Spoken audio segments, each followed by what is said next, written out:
For today's video, I have a console to show you guys. Now, I wouldn't really call this an update per se, because I've had this for a while, but I haven't really gotten around to reviewing the thing yet, and I'm pretty bored. It's a slow day today, so I figured, why not? Let's give it a shot. I haven't even really tested this thing out yet, but without further ado, this, my friends, is the fucking Magnavox Odyssey 2. This is an extremely old video game console produced by the company Magnavox. You're probably familiar with them with like TV accessories and things like that. But they had the consoles, the Magnavox Odyssey and the Magnavox Odyssey 2. Now, to be fair, the Magnavox Odyssey was technically the first video game ever invented, even before Pong, I would say. And literally all it was were these like colored overlays that you put on your TV screen, and then it was just a bright dot you moved around with a controller. That's it. No programming or anything. You just had to have a lot of imagination. But the Magnavox Odyssey 2 is kind of comparable to the Atari 2600 in many ways. So here I have the system, and it's in the box. Now, as you can see, the box is pretty freaking beat up to hell. But that's to be expected with something this old. So I'm just going to open the box up real carefully here and show you guys what's going on. And then I'm going to attempt to hook it up and test it out. I did manage to get it hooked up one time, but like the picture wasn't really coming in. I don't know if it was a problem with the system internally or if the cartridges just needed cleaning. But we'll see in this video. So to begin, let me just get everything out of the box here. There's actually a lot of stuff in this box.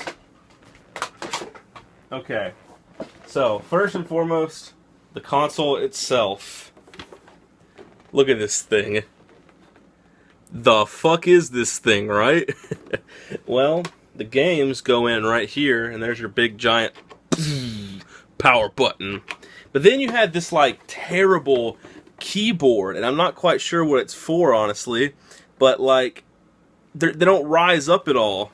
It's just like this terrible flat, like, it doesn't even click. You can't tell if you're pushing anything or not.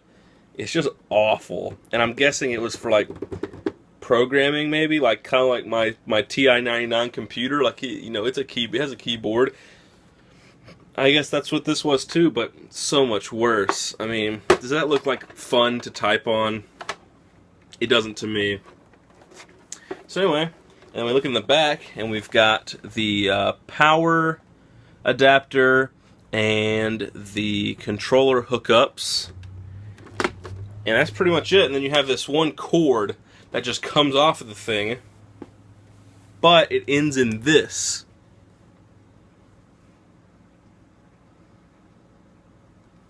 You ever seen one of those before? Probably not. And that's because this thing plugs in to this fucking shit. Yeah. Plugs in right there. And then you have a TV game switch. And then these screwed into the back of your TV. So it was a terrible setup, honestly. And then the switch, oh, so convenient. You could switch between playing your game or watching TV. Wow, that's so advanced. And like, just look at it. This is some old ass shit right here, is it not? Moving on, let's talk about the controllers now. The controllers end in this hookup, which is actually it's the same hookup as the Atari 2600. Just like a smaller little compact design on these like flat ribbon cables. Good lord, here's what the controllers look like. It's a free moving joystick, but instead of instead of a round hole, it was like a square hole. And you're just, yeah. And then you have one button called the action button. And that's it. You just play my game. And that's the damn controller. That is it. That's all you needed. So now, let's talk about the games. The games looked really strange, and when I bought this, it came packaged with a few. I'm probably not going to collect these ever, because I probably don't really intend to play this system past this one time that you're seeing on this video right now. I mostly bought it just as preserving gaming history. Let's talk about the cartridges for a second. Kind of looks like an Atari, 2600 cartridge, but with a handle. Really interesting. You can't miss them when they're on the shelf, because they all look the same, both on the label, and they all have this like weird handle thing. But then there's something that I don't like. I understand why it was there. It was to protect against dust, but you have this like silver metal thing, and it depresses in when you slide the game in. That's cool and all, but these cartridges usually need cleaning before they'll run properly. That means I'm gonna have to take like a toothpick or something, like push it down with one hand, and then like clean it with like a cotton swab or something with the other hand. So that's going to be annoying, but I have a feeling that's why the first time when I hooked it up it wasn't working properly, is because this all needed cleaning. So this is volleyball, and all the game titles ended with exclamation marks, like 90% of them. You see that? Volleyball! Wow! There's the... Here we have KC's Crazy Chase with an exclamation point. Here we have football with an exclamation point. Here we've got Freedom Fighters with an exclamation point. And this game right here is baseball with an exclamation point. This game is Sub Chase and Armored Encounter, both with exclamation points. You getting the fucking pattern here? Yeah. And then finally, you've got Speedway, Spin Out, and Crypto Logic. It's another multi-cart. All with exclamation points. They were excited when they made these games. So, those are the games I've got. Let's kind of give the box a look over now that I can kind of show you a little bit better, now that the system's not in here. So, you saw the front label art, which looks absolutely awesome, and it just looks retro. On the side here, we do have a pretty big rip here, and it's just got all these generic pictures of like family members playing, and they're all like having a good time and shit like that. And look on the side here, and it's got like some more shit that's talking about the system with. And look on the back, even more information about the thing. And then on the other side, even more information about games and programs and such for it. And then on the back, and I have a major rip in the box here, as you can see. And I can't even salvage this part and pull it back up. It's just crinkled beyond fucking belief. But there's the back of it with a shit ton of text. Who's gonna sit there and read all of this text? I'm not even about to start reading all this shit. So there's what the box looks like. You saw the system, you saw the video hookup, the controllers, the games that I've got. And that only leaves one thing, and that's attempting to hook this motherfucker up. Not looking forward to it though, but I'm gonna try and do it for the channel, just for you guys. TV that I have my TI-99 hooked up to is pretty much the only TV I've got that's old enough to fucking support the type of hookups that we're gonna need. So let's begin. Let's get this all unhooked.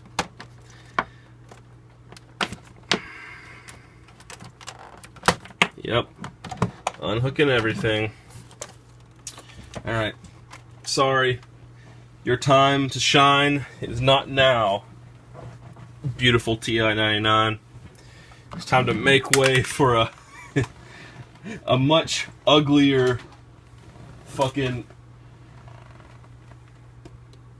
console. The Magnavox Odyssey, you bitch. Okay, and so let me just unrubber band this video cable here. And this cable is stiff as fuck. It's like, it's just awful. So now we're gonna need to get the TV turned around and get back there. this looks like a fucking nightmare, but here's the back of the thing, and right now I've got the switch box for the TI-99 hooked onto this thing. Now this TV still isn't old enough to have those plugs, so I bought this little coaxial to VHF, that's what this shit's called, is VHF, this little converter. So let me set this down here. And, oh crap, where did I put my freaking screwdriver? Here we go. I take a screwdriver to this thing and just kind of like start unhooking the prongs for the TI-99. Alright, that's all done. Let's get this out of the way. And now, let's bring in this fucking travesty right here. And, okay, now which end does this go to? Okay, VHF. And we're just going to hook it up the same exact way as the TI-99 was hooked up. And these are thicker, so I'm going to have to loosen up the screws even more so. You know, this is a real fucking pain in the ass. And this is why I simply bought the thing from a collector standpoint only. Because unless you intend to leave this thing hooked up 24/7... Oh, come on now. I mean, unless you intend to have this thing hooked up 24/7... This would be like a real bitch to switch out all the time. I mean, obviously, you're watching me do it right here. Does this look fun? Did people enjoy this? I'm not having fun. Okay. There's one. Let me get it tightened down. Okay. And there's the other one. Come on now.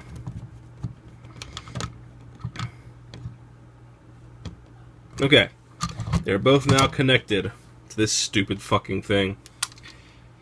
So now, I'm going to plug this back into the back of the TV over here. Alright, it's on there. And now, I can kind of turn this thing back around, but not too far, because I got to hook up the cable from the Magnavox Odyssey 2 to the damn switch box. Yeah, you think there's enough steps? Well, apparently Magnavox didn't think so. So let me just plug this shit in over here now and make sure it's switched to game. Okay. Alright, so it's plugged into the switch box. The switch box is plugged into the converter box, and the converter box is plugged into the fucking television. You think that's enough steps? So now, let me get this turned around. Okay. Now I'm gonna, fucking, you know what? Fuck it. Let's just power it up and just see what happens. And I don't know what game to play, really. So let's just try, a single game. Just keep it really simple. Here we go. Freedom Fighters for the Magnavox Odyssey. Alright. Let me take the flash off. Okay, just plug that shit in. Oops, wrong way. Or no? Okay, here we go, here we go. Alright. Let me hook up a damn controller. Hook this shit to the back of the system back here, which is conveniently located on the fucking... God, I don't even know which one of these is player 1's port. Let's hope that's right. Controller inserted, let's do it. Oh, what did we forget? We forgot the freaking power cable. God dang it, 1 second. Here we go. I'll plug the damn power cable in now. Oh. Power cable's inserted. I think it's enough fucking wires going all everywhere. TV's back on.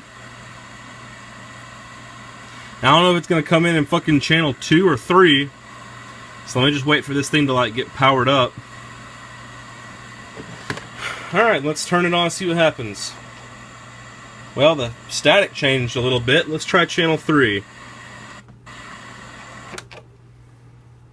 The fuck is this shit? I'm gonna tilt the cartridge. Does it help anything? Oh. I hear something.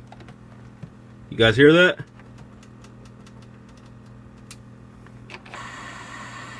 Let me try kind of like just jiggling this thing.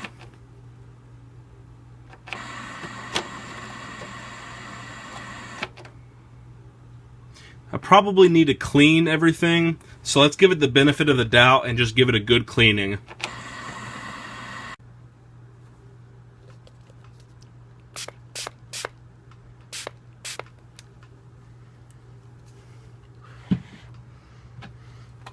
I don't really know how to go about like depressing this thing. I guess I'll just kind of... Where's that screwdriver? Keep losing the screwdriver. Okay, I guess I'll just kind of depress it down. Here, let me move the camera down so you guys can watch me struggle and laugh. Well, that actually seems to be working pretty well. At least for this side. And this is it. This is how I'm gonna spend my day off from work. It's fucking sitting here cleaning up an old, shitty, obsolete game with a Q-tip. Let's clean the other side now. I just have this feeling in the back of my mind that this old piece of shit's just not gonna work. Okay. There's the cartridge cleaned, and I probably need to go ahead and clean like the contacts in the console as well. So let's do that as well. Alright. Let me re-wet a Q-tip. Fresh wetted Q-tip. I know you guys are kind of probably like freaking out because I'm like putting moisture in here, but actually oh my god, look at that shit. That is disgusting and foul. But actually, it's quite alright to do this with old consoles like this. You don't want to get too much moisture in there, but it's actually just a-okay for you to do this. In fact, most of the time whenever a system isn't running properly, or I say a game, like an NES game isn't working, I've showed you in a video already, but for those of you who haven't seen it, it's just fine to put a little moisture in the contact points and just get the shit all cleaned out. It's not going to hurt a thing. Okay. So, let me see now if I have any canned air. Alright, got some canned air. Let's get in there and blow those fuckers out.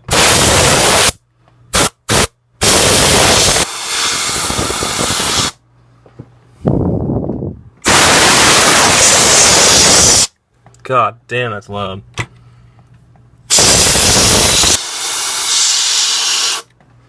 Okay. This doesn't fucking work after all that trouble. I give up. Alright guys. Powering up the TV. Channel 3. Controller plugged in.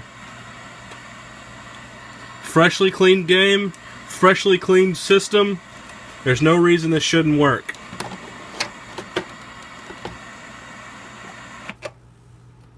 But it doesn't. But it goddamn doesn't. I really wanted to show this to you guys, but right now it doesn't look like it really wants to work. Well, fuck. Well, that's old technology for you. I tried my best for you guys. I'm sorry that I couldn't get the thing to run. But you know, with old technology like this, it's to be expected that sometimes you're just going to run into problems like this. So there's a number of things that could be the issue right now. The cartridge could be corrupt or bad, and it may be a bad game.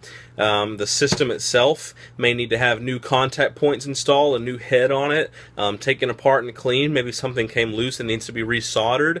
The box could be bad that I'm hooking it up with to the TV. Perhaps since I had to use a generic power adapter because it didn't come with the official Odyssey one. Even though it seems to be powering, it may not be enough power. There's a number of things that could be done. So maybe one day I'll take this old beast of a relic back down from my shelf and give it a shot again one day. But we'll see. I may take it into a shop one day and get them to open it up and put all new parts and everything under the hood and make the thing work, you know, the way it's supposed to again. But for now, here's a curious piece of old gaming technology that used to be the Magnavox Odyssey 2. And I hope you guys enjoyed the video as always.